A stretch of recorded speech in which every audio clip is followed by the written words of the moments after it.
Hey Gugu, how you doing? Hi Scott, I'm good, thanks. How are you? I'm good, thank you. I'm good, thank you. This is kind of very serendipitous of us because the last time I did a red carpet in March last year, you were my last interview of that red carpet, and I asked you about this particular show, and you wouldn't tell me anything. No, I So, couldn't tell you anything then. That's right. Well, that was my last red carpet too. So that's crazy. Wow. mad times. Now you can tell me a little bit more. I'm sure. I've seen the first two episodes, and it's really fun. I really enjoyed it.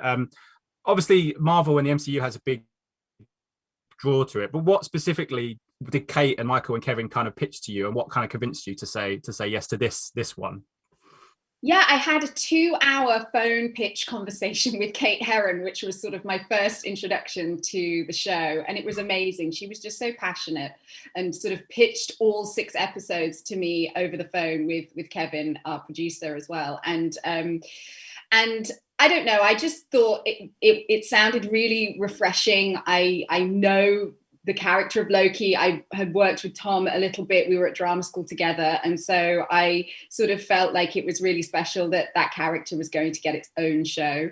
And then in terms of my character, I was really excited about her, the potential for Renslayer. And it just felt like something very different to anything that I've ever done. So yeah, I was really excited to be a part of it. Yeah. And obviously, even now, you can't say too much because the fans haven't seen it yet. But I wanted to ask you about the scene with you and Tom, the first scene. Now, Loki's not used to people kind of dictating to him. It's usually the other way around. And your character gets to dictate a few things to him off the bat.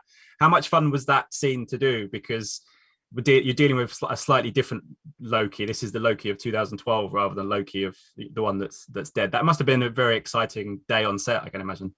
It was amazing. I mean, to be able to, first of all, be introduced to my courtroom as a judge was really special because I'd seen all the amazing concept art, the drawings, and then to see sort of the dais and be up there, you know, basically sort of having Loki on trial was really kind of really special. And Tom was just so playful in that scene.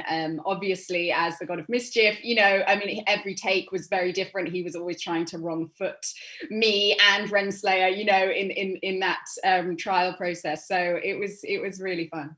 Yeah. And as a final question, obviously the surname of your character has a history in the comic books, and already there's theories of, is she going to appear again? You know, her connections in the comic books. Is that kind of fun in a way that, because you haven't done anything like this before, I can imagine that people are already, you know, taking 2 or 3 steps ahead to think what might happen in the rest of the MCU if she is to appear again. I know the fans are way ahead of me, to be honest with you. I mean, I have all respect. No, I think it's wonderful. It's wonderful to be a part of something that people have an association with, you know, with the comics, the history, and you know, are excited for the potential of the character. So for me, you know, I'm new to the club. I'm very much, you know, excited for the journey. Yeah, it's just great that there's so much anticipation about the show, and you know, and especially for, you know, Loki and for Renslayer's potential. Yeah, well, maybe we'll see her again then, but you wouldn't tell me anyway. So, you know. Lovely to talk to you as ever. Thanks so much for your time. Thank you. Ladies and gentlemen, you're watching Hey You Guys! Hey, you guys, huh? Hey, you guys. Is that from the Goonies? It is indeed, yes. Nice. Hey,